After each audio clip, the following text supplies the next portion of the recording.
Welcome back to the channel, everyone. This is Diary TV and I remain your girl, Oyinekaro Asowe. Today, we are diving into a story of a football legend who needs no introduction, Austin Jay Jay Okocha. The Nigerian maestro whose magic on the pitch still echoes in the heart of fans worldwide. Recently, in early 2025, Okocha opened up about something that's been lingering in his mind for years. His biggest regret from a career that spanned over a decade and left an indelible mark on the game. In a MasterCard-sponsored Q&A session hosted by Toke Makinwa, the former Super Eagles stars revealed that despite all his brilliance, he still rules missing out on the CAF African Player of the Year award. Yep, you heard that right. One of Africa's greatest ever talents never clinched that coveted title, and it's something that still stings him even today. Okocha, now 51, was as candid as ever during this chat. Even when a fan asked him about his biggest career regrets, he didn't hesitate. He said, and I'm paraphrasing here, "I had an amazing career, beyond what I ever dreamed of. But if I'm honest, not winning the African Footballer of the Year award is something I look back on with a bit of sadness." He went on to say that he felt he did enough to deserve it, pointing to his 3 BBC African Player of the Year win as proof of his impact.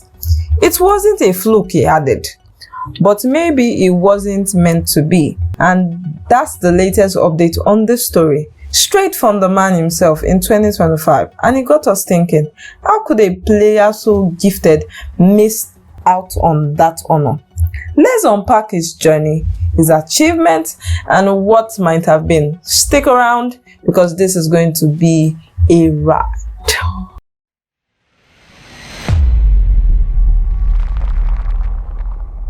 Let's talk about what Jay Jay Okocha did achieve, because this man's career was nothing short of spectacular. Born in Enugu, Nigeria in 1973, Okocha rose from playing street football with anything around he could find to dazzling crowd across Europe and beyond. His professional journey kicked off with Enugu Rangers in Nigeria before he took a leap to Germany in 1919, joining Borussia Dortmund. That was just the beginning. He soon moved to Eintracht Frankfurt, where he scored one of the most iconic goals in Bundesliga's history in 1993. Dribbling past half the Clarence team, including a bewildered Oliver Kahn, to slot it home. That goal, it was voted Goal of the Year, and it's still replayed today as a testimony of his genius. From there, Okocha's career took him to Fenerbahce in Turkey, where he became a fan favorite, and then to Paris Saint-Germain in France, where he played alongside a young Ronaldinho. Some even said he influenced the Brazilian flair.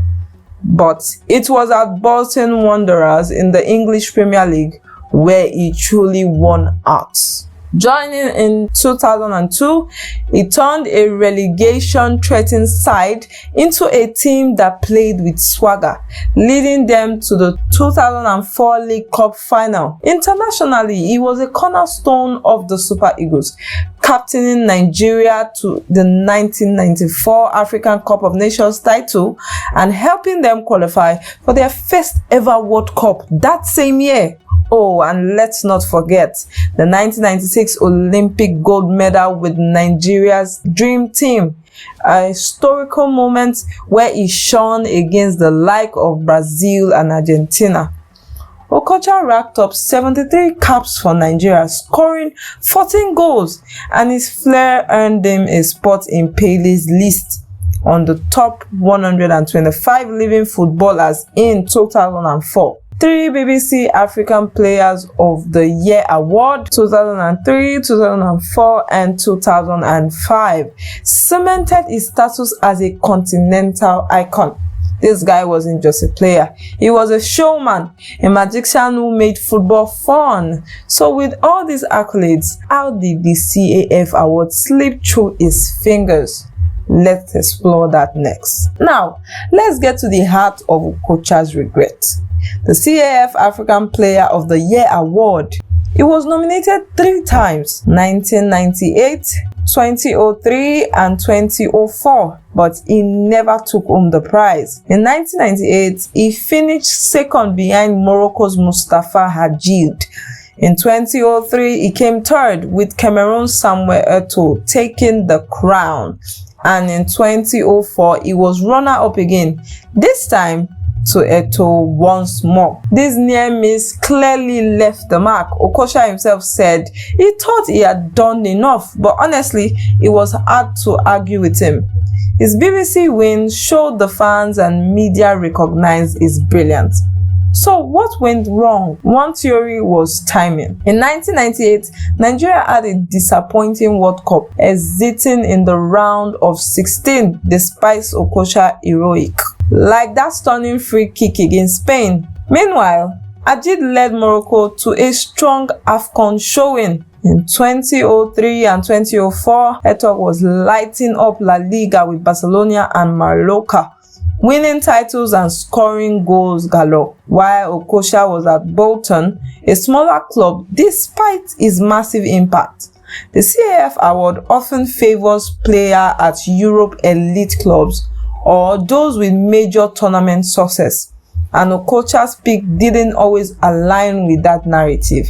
He also admitted that maybe it wasn't meant to be, hinting at factors beyond his controls like politics or voting biases that sometimes plague these awards. Beyond the CAF title, there were other missed opportunities. Okocha never played for a true European giant like Barcelona or Manchester United, clubs that would have amplified his global profile. Imagine him at Real Madrid, pulling off those streaks in the Champions League. Injuries and a lack of playing time later in his career. He retired at 34 with Hull City in 2008. Also caught his prime shot. Could he have pushed for more caps or goals with Nigeria? Maybe, but what record might he have set if things had gone differently? Let us dream a little bit. Okocha's career was already legendary, but let's imagine the record he could have broken with a twist of fate. First, let's talk dribbling. This guy was a wizard with the ball. Some call him the most skillful player ever. In that 1994 World Cup, he completed 15 successful dribbles in a single game against Italy, a stat that still stands out. If he had played more World Cup at his peak, or if Nigeria had gone deeper in 1998, he might have set an untouchable record for dribbles in tournament history. Picture him weaving through defenses for a full 90 minutes against the world's best.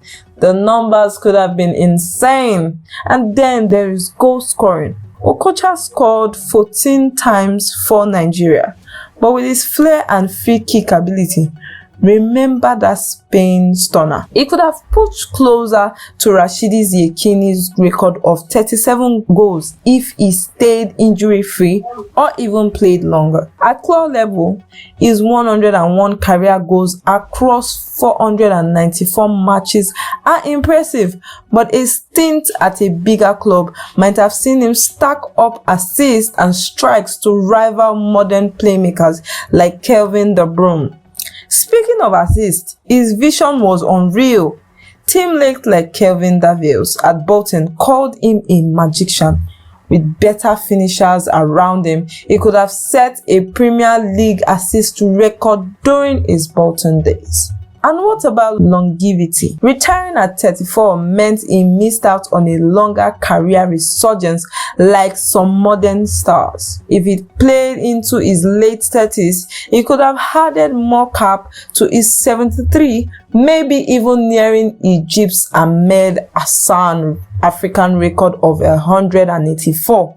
Okocha had the talent to rewrite history, but circumstances like club choices and Nigeria's inconsistent tournament run kept some of these records out of reach. Still, his legacy isn't just about numbers. It's about moments. Let's wrap this up with what it all means. So, where does this leave Jay Jay Okocha in 2025? His recent reflection on the CAF award shows a man who is proud of his journey but human enough to wonder, what if his achievement, Olympic gold, AFCON victory, that Bundesliga wonder goal, and turning Bolton into a spectacle, they all speak for themselves. He didn't need a CAF trophy to prove his greatness. Fans still chant his name, and players like Alex Iwobi, his cousin, call him their idol. Okocha's legacy is in the joy he brings to football, the way he made defenders look silly and stadium erupt with every flick and turn. He missed opportunity.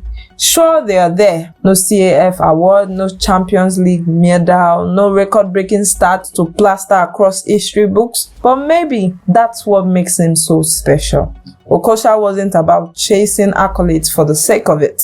He played for the love of the game, and that is why he won the BBC award 3 times, why Pele named him among the best, and why we are still talking about him today. As he put it, I don't want to sound greedy.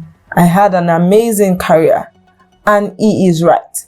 The regret, it's just a footnote in a story that is already larger than life. So what do you think, fam? Should JJ has won the CAF award? What's your favorite memory of him on the pitch?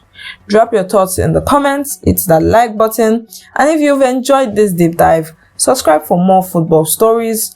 Until next time, keep loving the beautiful game. Peace out.